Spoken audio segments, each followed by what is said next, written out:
वहीं हरियाणा खाजा के आईपीएस अधिकारी वाई पूरन कुमार की खुदकुशी के 8 दिन बीत चुके हैं और अब तक ना ही शव का पोस्टमार्टम हो पाया है और ना ही जांच आगे बढ़ी है। परिवार वाले दोषी अधिकारियों पर एक्शन की लगातार मांग पर अड़े हुए हैं। ऐसे में इस बीच हरियाणा सरकार ने इस केस में एक बड़ा फैसला लिया है। दरअसल छुट्टी पर डीजीपी शत्रुजीत को भेजा गया है, जिनका नाम लगातार इस केस में सामने आ रहा है। एक बड़ा फैसला हरियाणा सरकार की तरफ से इस केस में लिया गया।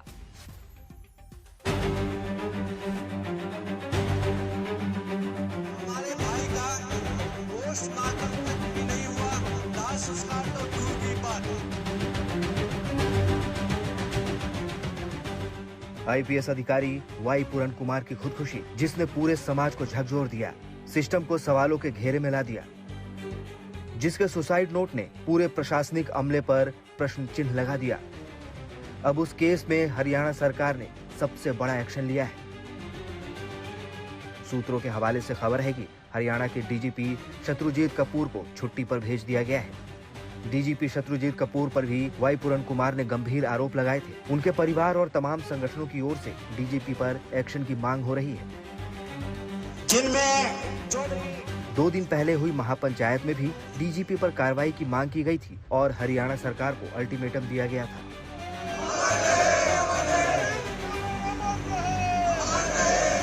अल्टीमेटम दे दिया गया है यूटी प्रशासन को और हरियाणा सरकार को। उसके बाद हमारी कमेटी फैसला लेगी अगर हमने घेराव करना है या क्या करना है।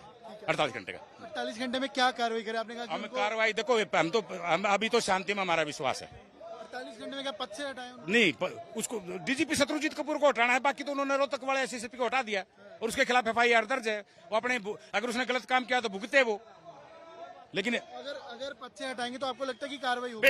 अगर हमें कुछ तो आश्वासन मिलेगा कि सरकार ने कुछ किया है।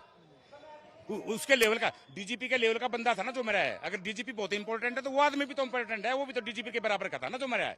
और उनका परिवार, उसकी घरवाली आईएएस अधिकारी है। जब उसको न्याय नहीं मिलेगा तो आम आदमी को क्या न्याय मिलेगा?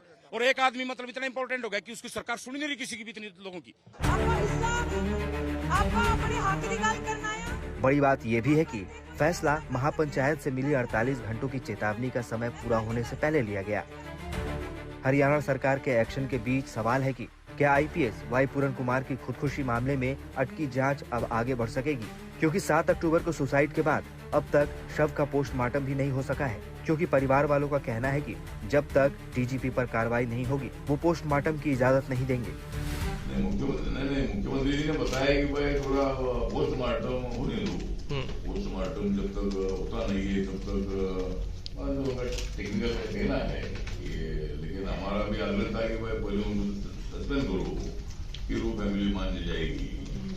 तो उन्होंने बताया कि भाई आप ही थोड़ा सा उन फैमिली को समझाओ, और आज अगर पोस्टमार्टम होता है तो उसके बाद मैं कोर्ट में कार्रवाई करूंगा, ऐसा सीएम साहब ने बताया।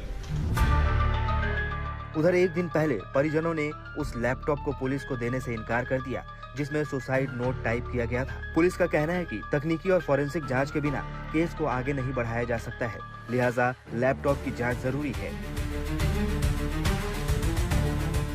इस बीच चंडीगढ़ पुलिस को पूरन कुमार के कॉल डिटेल रिकॉर्ड से भी कुछ अहम सुराग मिले हैं। बताया जा रहा है कि घटना से पहले उन्होंने कई अधिकारियों, अपने वकील और परिचितों से बातचीत की, जिनसे भी पूछताछ हो सकता है। हरियाणा सरकार ने शनिवार को रोहतक के एसपी नरेंद्र बिजारनिया का ट्रांसफर किया था।